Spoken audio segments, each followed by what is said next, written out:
tahun 2002 itu, malam itu memprotes keras bahwa jangan sampai ubah Undang-Undang 45 jadi 2002. Dan ternyata hari itu terjadi, diubah Undang-Undang 2002. Undang-Undang 2002 yang saya protes adalah hilangnya GBHN, Garis Besar Haluan Negara, sehingga kebijakannya saat ini adalah per 5 tahun tergantung pemerintahnya.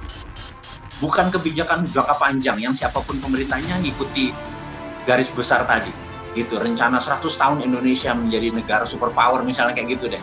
Ini kita 5 tahun ngabisin anggaran saja. Itu perubahan pertama. Yang kedua, hilangnya fraksi TNI Polri di DPR. Bayangin, ada 2 juta sahabat kita, saudara kita, tidak punya suara.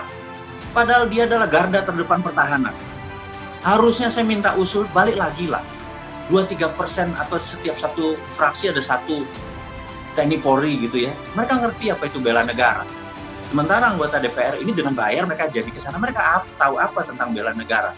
Entah bagaimana sampai sekarang protesnya ini kok cuman sedikit orang yang menyadari bahwa itu pengebosan. Yang terakhir yang saya sedikit berat adalah pemilihan langsung one man, one vote. Harusnya tidak boleh Indonesia menggunakan popular vote, one man, one vote. Amerika negara besar, negara demokrasi aja tidak pakai one man, one vote, tetapi pakai bukan popular vote, tetapi pakai electoral vote. Suaranya bukan 1, tapi 4. Begitu membayar pajaknya sekian, suaranya 7. Jadi begitu orang-orang yang membayar pajak, taat pajak, segala macam, suaranya bukan 1, bisa 17.